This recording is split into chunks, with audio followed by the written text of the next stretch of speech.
sekali lagi selamat Natal. Apa kabar? Wow, kita kasih tepuk tangan dulu untuk Tuhan kita yang luar biasa. Senang sekali kembali ke BMC New York. Sudah merupakan keluarga bagi saya. Gak tahu terlalu pede atau GR menyebut keluarga, tapi kalau Bapak Ibu Saudara gak menganggap saya keluarga juga gak apa-apa.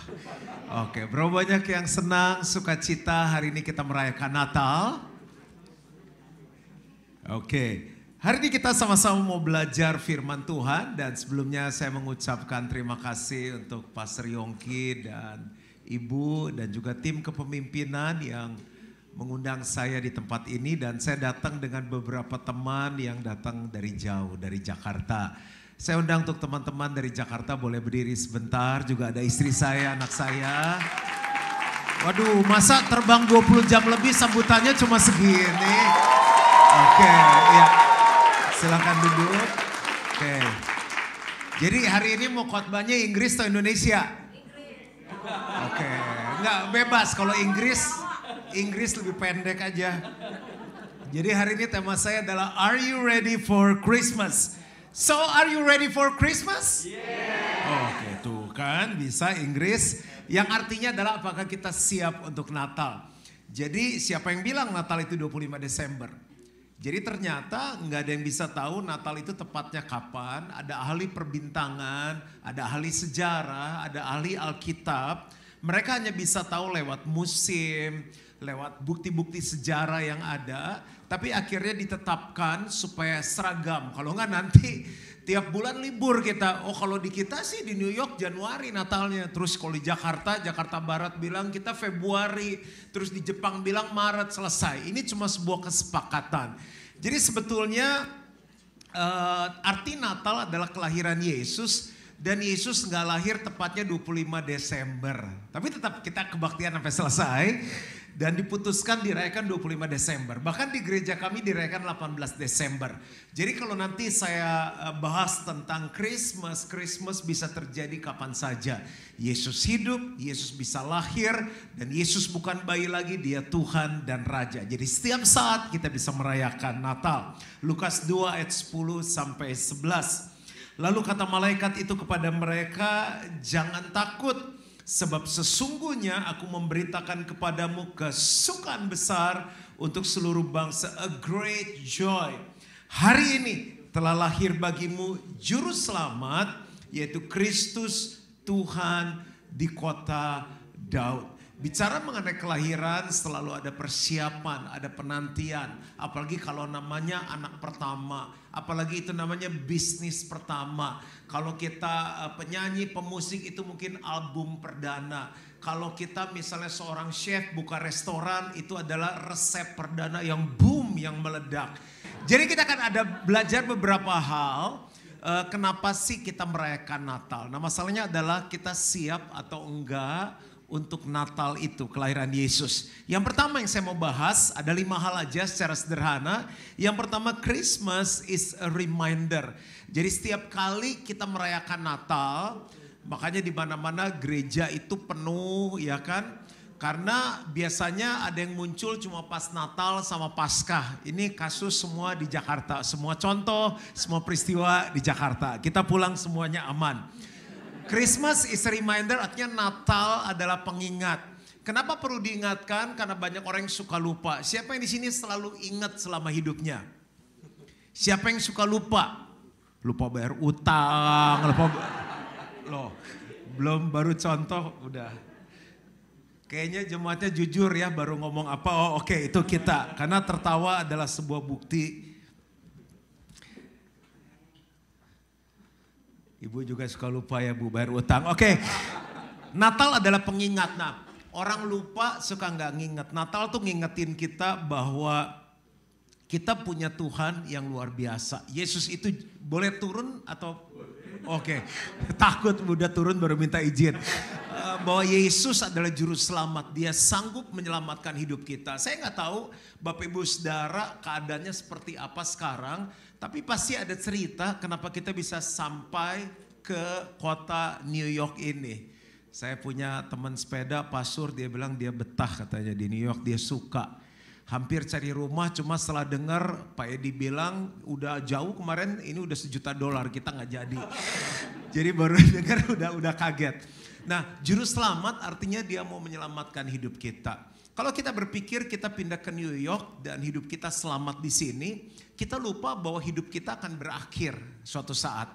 Siapa yang kira-kira bisa nyampe umur 90? Ada yang mau sampai umur 90? Hebat orang New York sampai umur 100. Di atas 100. Wah, ngeri juga nih orang New York nih. Masalahnya gini, kalau sampai 100 kita mati tutup mata, kita kemana? Puji Tuhan kalau yakin. Ada banyak orang gak yakin, iya ya gue surga atau neraka ya. Nah, Natal ngingetin kita bahwa ada satu Tuhan Juru Selamat yang mau menyelamatkan hidup kita.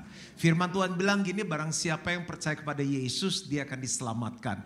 Dengan hati orang percaya dan dibenarkan, dan dengan mulut orang mengaku dan dia akan diselamatkan. Nah, ternyata yang namanya Juru Selamat bukan hanya kita percaya Yesus mati masuk surga, tapi dia mau menyelamatkan hidup kita di dunia ini. Dia mau menyelamatkan keluarga kita, dia mau menyelamatkan bisnis kita, dia mau menyelamatkan karir kita, dia mau menyelamatkan garis perjodohan kita. Kita percaya bahwa Tuhan sanggup mengirimkan pasangan yang sepadan bagi kita. Enggak tahu kenapa contohnya bisa masuk ke sana. Bahkan waktu papa saya cerita, saat itu dia Kristen tapi masih Kristen KTP, sekitar tahun 70, katanya saya belum lahir. Dia naik pesawat sama teman-temannya, sama ada beberapa orang Jepang. Dulu kelas utama itu bukan di depan, tapi kelas utama first class itu di belakang. Jadi pesawatnya jatuh, dia lompat dari ketinggian entah kenapa. Jadi kan kalau yang ngerti naik pesawat itu ada evakuasi. Jadi waktu dia lompat, begitu dia lompat pesawatnya meledak, lalu selesai semuanya beres, dia lihat beberapa orang itu udah mati, udah seperti kayu bakar di sana. Nah di situ dia ingat bahwa Tuhan masih punya rencana yang luar biasa dalam hidupnya.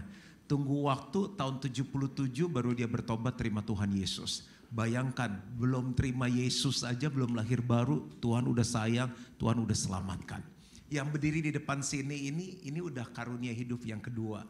Umur 14 tahun berarti 35 tahun yang lalu dokter udah bilang saya gak ada harapan, kasih apa aja yang saya mau, orang udah koma, udah keluar darah terus.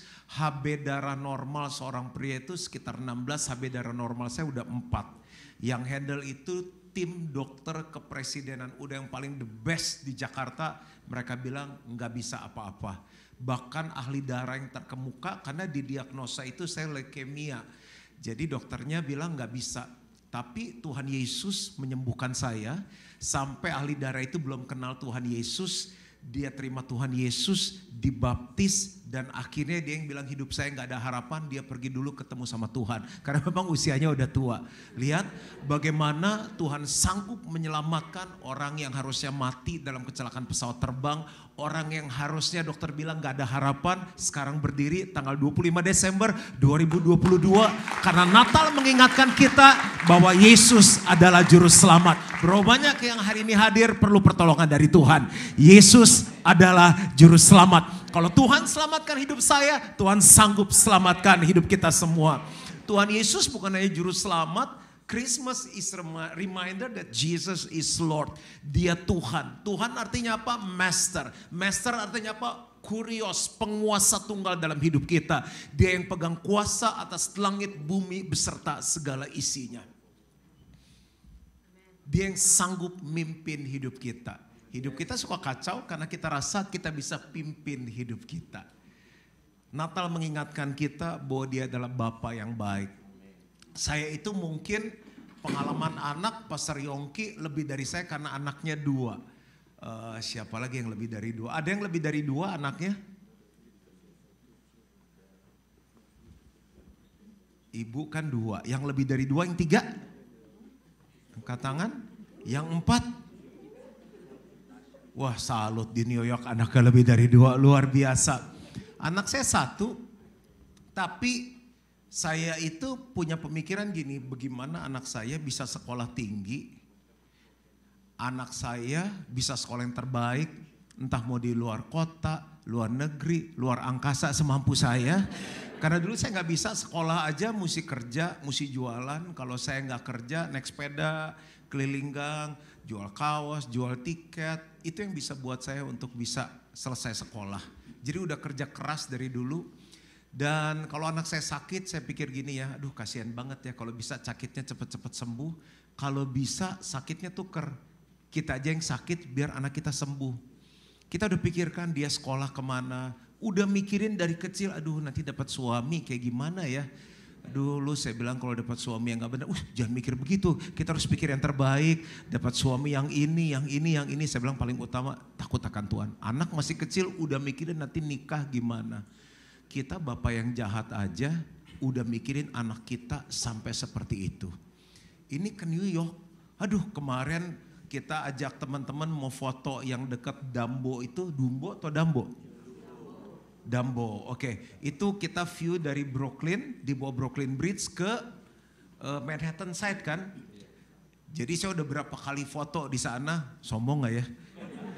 Jadi udah berapa kali foto, biasa rame kan, susah banget untuk dapat foto yang bersih di sana. Begitu turun, wah saya bilang sama teman saya, Ki bagus banget Ki, sepi banget di situ. Pas udah turun kok 2 menit nggak tahan ya, pedas sekali. Rupanya itu udah minus berapa? Minus 11, feels like minus 23. Nah jadi kenapa bisa ke New York dingin-dingin? Anak saya bilang ini, Dad, nanti Carissa pengen ke New York. Oh sebisa saya bawa dia ke New York. Akhirnya kita ada di New York. Jadi waktu saya lagi siapin khotbah ini, Tuhan ngingetin gini, Christmas is a reminder. Kalau saya bapak yang gak sempurna aja, pengen ngebahagiain anak saya, apalagi bapak di surga. Ayo siapa kalau lagi susah suka nyalain Tuhan, Tuhan jahat. Jadi misalnya apa ya, krisis di keuangan, nyalain Tuhan. Keluarga gak happy, nyalain Tuhan, jangan. Natal ini mengingatkan bahwa kita punya Bapak yang baik, Bapak yang memelihara kita. Tahu lagu ini gak? Ku tahu Bapak. Sama-sama. Dia baik, dia baik. Ku yakin dia selalu. Ini suara udah paling bagus ya. Bisa ditingkatin lagi. Bagiku, lanjut, lewat badai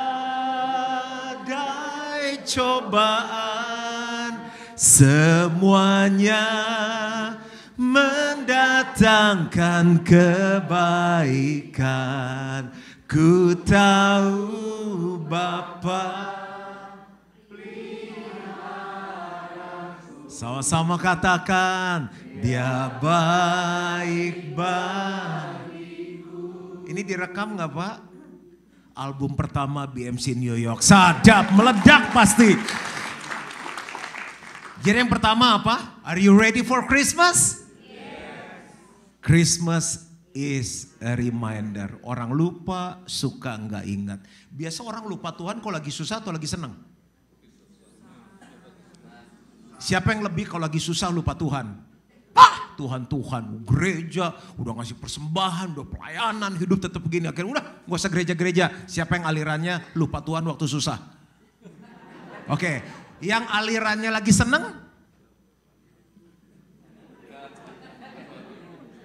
Ya udah, pokoknya yang aliran susah, aliran senang, hari ini diingatkan bahwa Christmas is a reminder.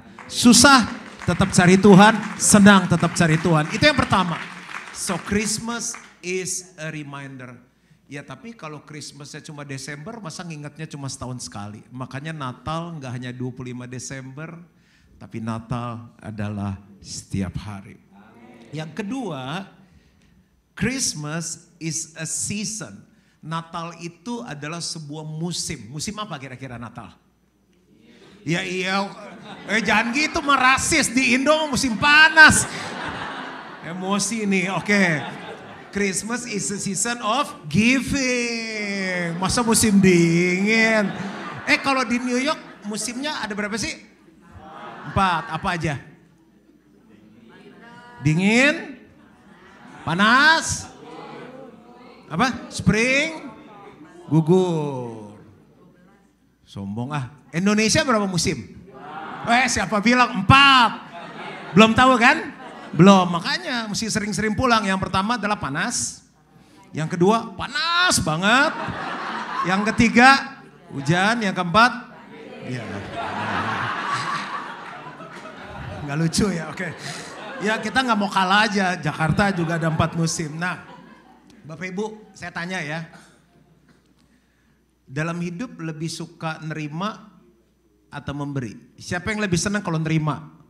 Nerima bonus, nerima kado, kenaikan gaji. Yang lebih aliran lebih suka nerima? Jujur loh, orang jujur masuk surga. Ayo cepetan. Siapa yang lebih suka nerima? Benar nih. Yang aliran lebih suka memberi? Lain takut ya, takut jebakan. Oke, ini aja deh yang umum. Sampai ngiler. Yang anak Yesus siapa? Anak Tuhan, anak Tuhan. Selainnya anak setan loh, anak Tuhan. Ditanya anak Tuhan aja nggak mau angkat tangan. Oke, anak Tuhan ya. Oke, separuh lumayan. Pak Yongki jangan lihat belakang. Yohanes 10 ayat 10 bilang apa? Pencuri datang untuk mencuri, membunuh, dan binasakan. Yesus datang untuk memberi hidup, memberinya dalam segala kelimpahan. Artinya setan itu pengennya selalu ngambil, nyedot. Kayak vacuum cleaner. Tapi kalau Yesus memberi dari kelimpahan ada gini, memberi nggak pernah kata berhenti. Pokoknya hidup itu cuma untuk memberi aja. Ngelihat orang pengennya memberi, ngelihat apa pengennya memberi. Kita lebih aliran yang mana? Yakin? Kasih soal ya. Siapa yang dalam minggu ini atau bulan Desember ini udah nelaktir seseorang bayarin makan? Kan? Nggak sesuai kan tadi katanya memberi. Tapi siapa yang dalam bulan ini udah nelaktir seseorang makan? Nggak ada yang ulang tahun loh. Kalau kita ngasih kado cuma pas ulang tahun itu normal, biasa. Tapi nggak ulang tahun kita kasih kado. Loh, kalau ngasih kado pengen ngasih aja. Karena kita jemaat BMC New York itu jadi gaya hidup. Nah yang saya mau bahas masalah terjadi karena kita pengennya ngambil. Coba dalam rumah tangga, orang ribut gara-gara apa? Gara-gara duit katanya. Ada 3 masalah dalam pernikahan. Saya ini mesti berhenti jam berapa ya? Nggak mau, saya nggak kuat loh jam 9. Biasanya ada 3 masalah. Seks, komunikasi, sama uang. Berarti tadi masalah di New York kebanyakan apa? Uang. Udah pindah ke New York masih uang masalahnya. Rata-rata yang saya temukan masalah dalam rumah tangga karena mereka pengen pasangannya seperti yang mereka mau atau pasangannya nggak sesuai dengan yang mereka harapkan. Kurang begitu kan? Saya bilang kan ribut nih. Kalau ribut nyarinya pendeta. Kalau udah seneng,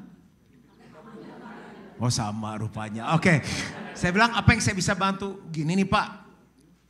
Jadi suami saya tuh gini. Terus saya tuh maunya dia gini. Oh bukan gitu. Saya bilang satu-satu. Saya juga pusing kan dengarnya. Oke. Sekarang Bapak, Ibu udah selesai? Udah Pak. Saya cuma mau dia 1, 2, 3.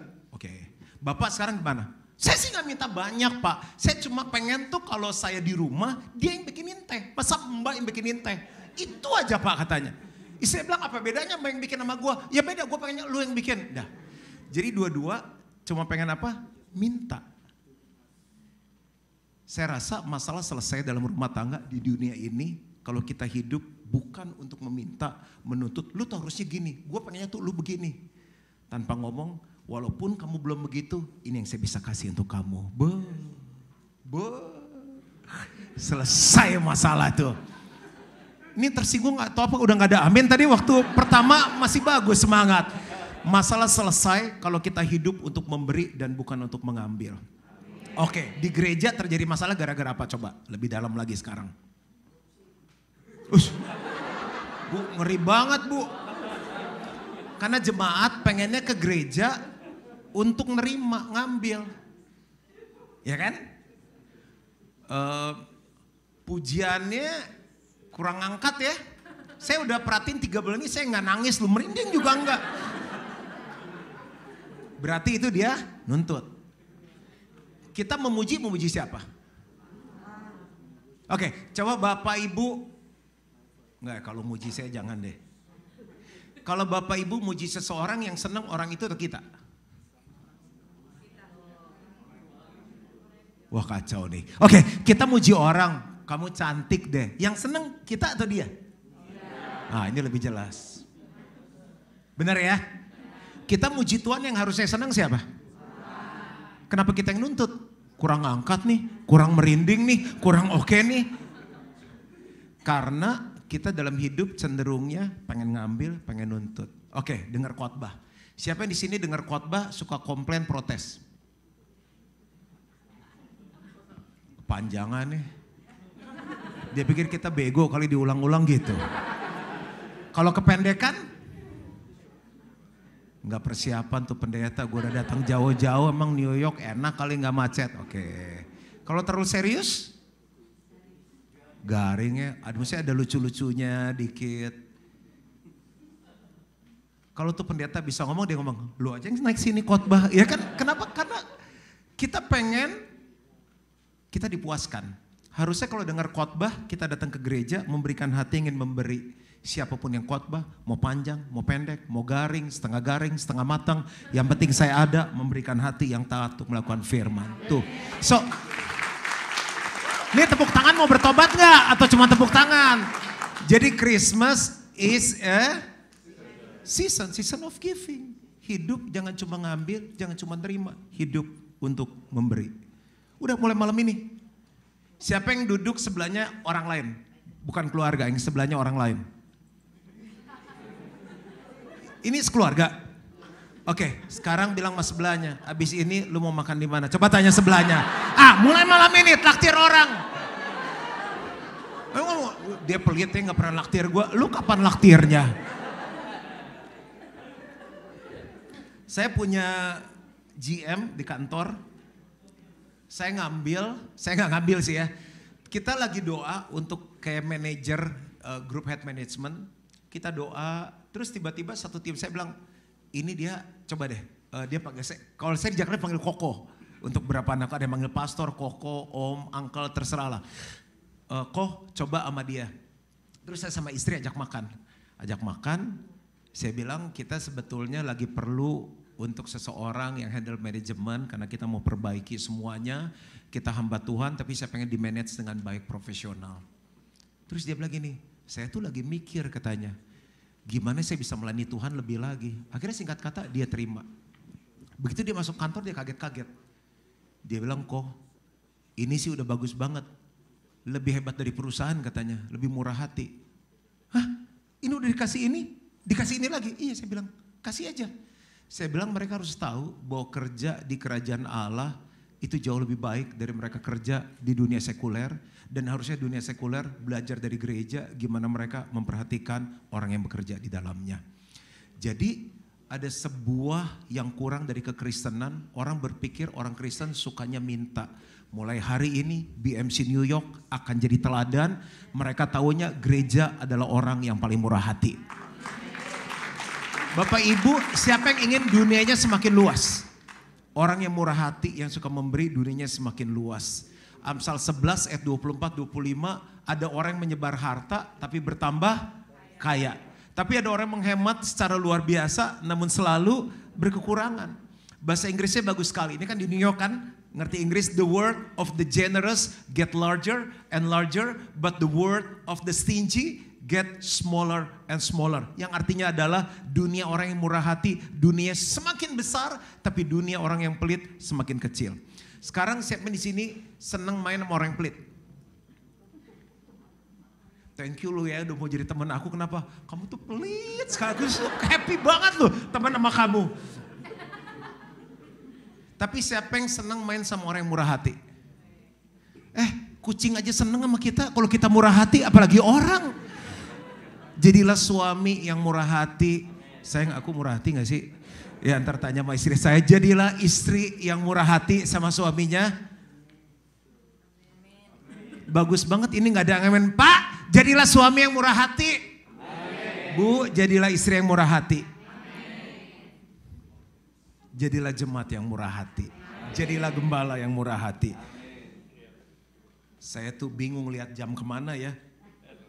Masih ada waktu ya? Oke, sampai jam 9 kan tadi udah agree ya. Yang pertama, Christmas is a reminder. Yang kedua, Christmas is a season of giving. Jangan memberinya cuma Natal doang, Desember doang, Januari, Februari, Maret, April, Mei, Juni, Juli, Agustus, September, Oktober, November. Yang mereka tahu adalah orang ini murah hati. Setelah diselidiki, ternyata orang Kristen. Ternyata gerejanya di BMC New York. Aku mau ikut. Karena hidup kita tuh contagious, menular. Kalau kita main sama yang pelit, jadi pelit. Main sama yang murah hati, jadi murah hati. Orang yang main-main sama jemaat BMC New York, mereka akan jadi murah hati.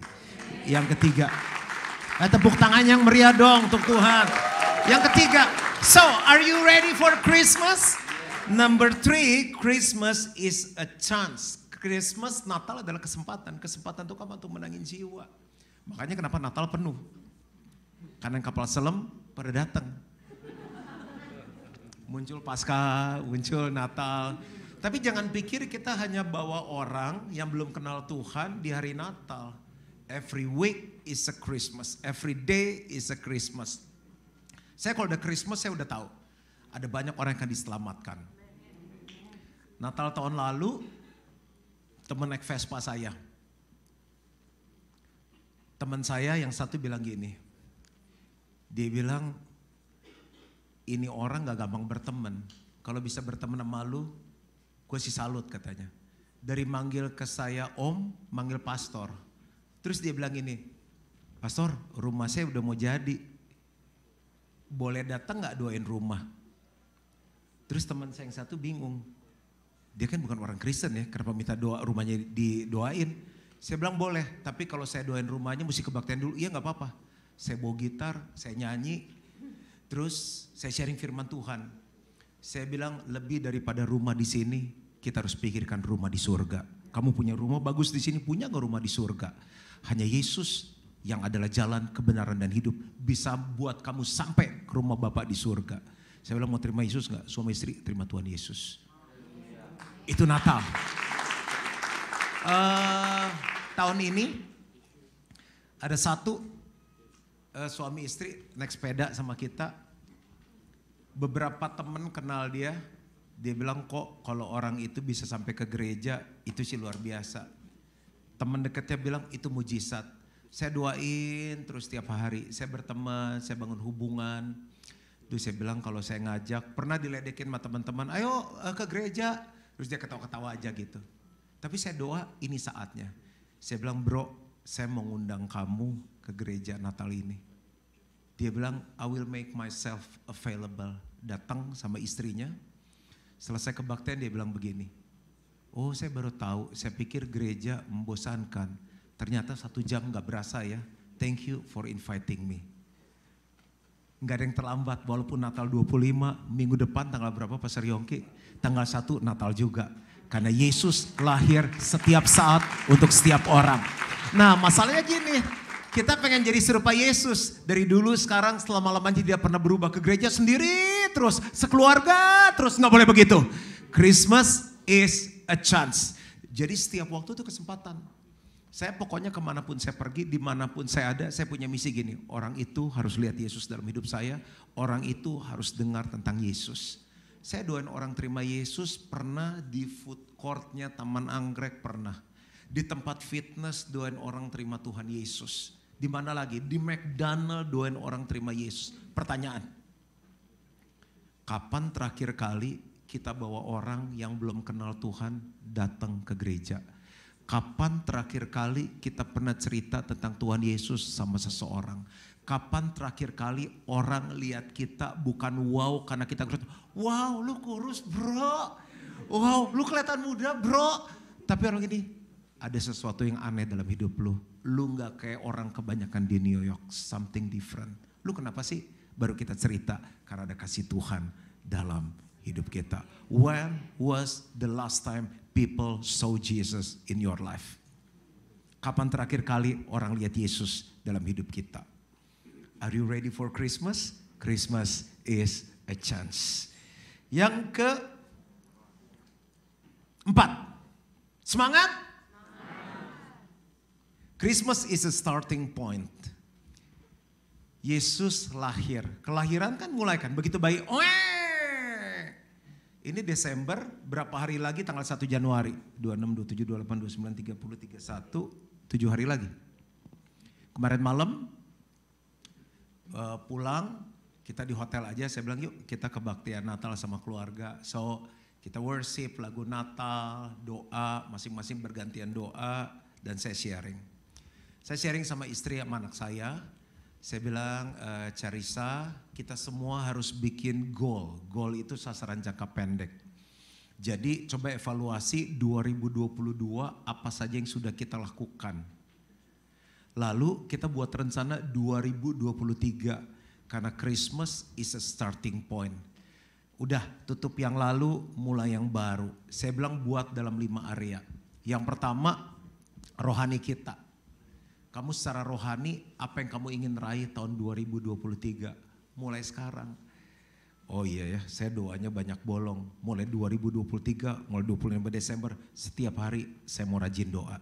Setiap hari saya mau bikin mesbah keluarga. Setiap hari saya mau baca firman dengan teratur. Kalau dulu datang gereja telat, sekarang gak telat lagi. Kalau dulu datang cuma jadi pengunjung, penonton dan pengkomplain, sekarang mau datang untuk melayani Tuhan. Kalau dulu datang untuk menuntut, sekarang saya datang untuk memberi. Ketemu Pastor Yongki, apa yang saya harus lakukan supaya gereja ini bertumbuh? Mantap. Itu goal secara rohani. Ayo, are you ready for Christmas? Christmas is a starting point. Kalau kita tunda lagi, nanti tahun depan, enggak. Mulai 2023. Buat goal secara jasmani. Yang enggak sehat, jadi sehat. Yang enggak suka makan sayur. Daripada makan teman, mending makan sayur. Yang enggak pernah olahraga. Aku winter dari hari pertama, saya nyampe tanggal berapa ya? 21. Setiap hari masuk fitness. Selang-seling, treadmill 1 jam, besok angkat beban, treadmill 1 jam, dingin, males. Tadi Christmas sendirian treadmill aja udah, sembari nonton kebaktian Natal. Lalu secara keuangan, mesti bikin goal. Secara apalagi, secara hubungan, apa yang harus kita perbaiki hubungan suami dan istri, orang tua dan anak. Secara karakter, saya bilang sama anak saya gini, Carissa apa karakter terbaik kamu? Tujuannya apa? Itu dipertajam. Itu ditingkatkan. Lalu apa karakter kamu yang rasanya kamu rasa nggak baik? Siapa yang di sini karakternya udah sempurna? Ini starting point. Oh, saya suka emosian. 2023 saya mau sabar. Jadi Natal ini jangan lewat gitu aja. Jadikan sebuah titik awal untuk kita punya sesuatu goal yang lebih baik. Dan yang terakhir. Apakah kita siap untuk yang terakhir? Christmas is a turning point. Natal adalah titik balik. Kita tuh harusnya udah habis kok. Manusia pertama buat dosa, benih dosanya turun ke kita. Siapa yang dulu bohong diajarin sama orang tuanya? Anak-anak udah gede, apalagi kita hidup di New York, papa mau ngajarin kamu bohong. Oke, are you ready? Kan gak ada. Siapa yang bisa bohong dengan sendirinya? Hebat orang New York pada gak bohong, baru bohong loh gak angkat tangan. Itu kenapa dosa itu turun. Makanya Roma 3:23 bilang ini, for all men have sinned and fall short the glory of God. Karena semua orang sudah buat dosa dan hilang kemuliaan Allah. Kemuliaan Allah turun. Berkatnya, karakternya, kreativitasnya turun. Makanya Yesus lahir di dunia ini supaya apa yang hilang dikembalikan. Supaya apa yang turun naik kembali. Artinya apa? Kalau tadi Christmas is starting point, kita mulai sesuatu yang baru. Yang terakhir ini, it is time to stop. Apa yang membuat hidup kita turun, apa yang membuat hidup kita mundur, apa yang membuat hidup kita rusak, stop it. Yuk buat komitmen Natal ini ya deh. Natal ini it's a turning point. Saya mau berhenti rokok, saya mau berhenti mabok, saya mau berhenti untuk berzina, saya mau berhenti untuk gosip, saya mau berhenti untuk hal-hal yang gak berkenan sama Tuhan. Make this Christmas a turning point. Saya selesai. Apakah kita belajar sesuatu malam hari ini? Jadi kesukaan besar tuh gini. Kesukaan besar tuh gini. Ada 5 hal. Natal itu mengingatkan kita bahwa kita punya juru selamat. Kita punya Tuhan. Kita punya Bapa yang baik. Kita punya Raja Damai. Kita punya penasehat ajaib. Kita punya sahabat yang luar biasa. Yang kedua, Christmas is a season. Sementara itu saya undang teman-teman pemain musik dari depan. Bukan menarik, menerima, menyedot, menuntut. Tapi hidup kita adalah hidup untuk memberi. Belajar dari Yesus. Dan yang ketiga, Christmas is a chance. Gak usah tunggu Desember tahun depan untuk bawa teman-teman kita yang belum kenal Tuhan. Mulai 1 Januari, 8 Januari, 15 Januari. Saya pokoknya kalau ketemu komunitas baru, saya cuma punya pikiran gini. Gimana caranya orang-orang ini lihat Yesus dalam hidupku. Dan aku bisa bawa ketemu dengan Tuhan. Lagi mikirin nih, tahun 2023 mau mulai golf gak, udah bingung deh. Fitness, udah sepeda udah jarang sekarang. Udah Vespa udah diparkir. Tapi saya pikir gini, sebuah komunitas baru ada kesempatan untuk saya cerita tentang Yesus. Yang keempat, Christmas is a starting point. Apa yang kita mau buat di tahun 2023. Dan yang terakhir, Christmas is a turning point. Apa yang harus kita hentikan? Hentikan malam ini di dalam nama Yesus.